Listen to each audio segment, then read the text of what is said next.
Hey guys, so this is my third video in my series on querying, connecting with, and working with a literary agent. In case you missed the first two videos, I covered getting ready for the query process and the query process itself.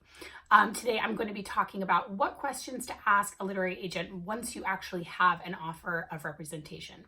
So to recap, you had all of your completed polished materials ready. You sent out your punchy, personalized query letters, and you hung in there throughout the query process. Maybe you did a revise and resubmit, and now you have an offer of representation on the table. So the first thing that you should do is celebrate. This is really an amazing accomplishment, and a very small percentage of people make it even to this point. So definitely celebrate.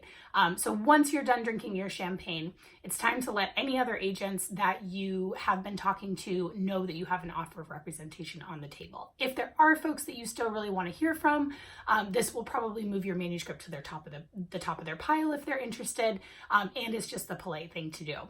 So do you need to wait back to hear definitively from everyone that you've sent a query letter out to? No. Obviously, all of the agents that you've queried are busy with other clients, other queries, all kinds of things.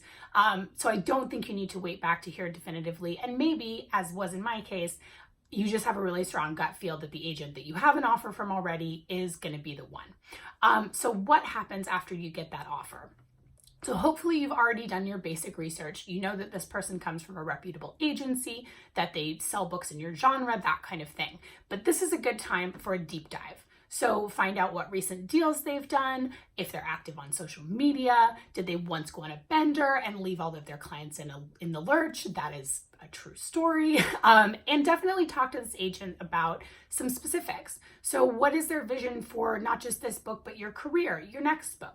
If you're a novelist like me, you probably want to write a few books, a book every few years for the rest of your life. So this is a really good time to make sure that you are on the same page with that long-term vision for your career. Also a good idea to ask, where might they send this book? And what else do they think needs to be done to the manuscript, if anything, before submitting? And a good idea at this point is to ask if you can talk to some other clients of that agent. So what you should ask them, generally I think it's just good to have a conversation, find out how this person is to work with, if they're a good communicator, how hands-on are they during the process? Do they do the deal and then peace out, or are they really there supporting you every step of the way? Some other considerations to keep in mind as you're trying to make this decision, the agent's temperament.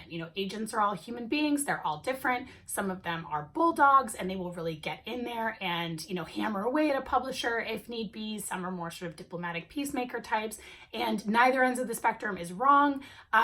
There are good agents with all kinds of temperaments, but it just really depends on what you are most comfortable with and what you think will work best with your style.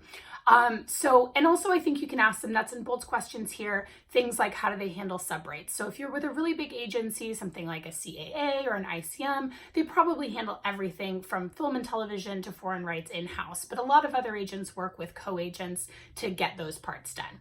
So I think the most important thing when you're deciding whether or not to work with an agent is just that gut feel. There's a part of this that just can't be broken down or quantified. It's kind of like finding true love. So that being said, don't be afraid to pass. Even if you only have one offer of representation, don't be afraid to keep the search going if it doesn't feel like the right fit. If you've gotten one agent interested, you're gonna get another one at some point, and a good agent is worth waiting for. So don't let desperation guide you. So now hopefully you've signed with an agent you love, and in the next video, we're gonna be talking about working with an agent throughout the submission process. Don't forget, if you have questions, please shoot me a DM or leave them in the comments here, and I will answer them in a bonus video at the end of the series.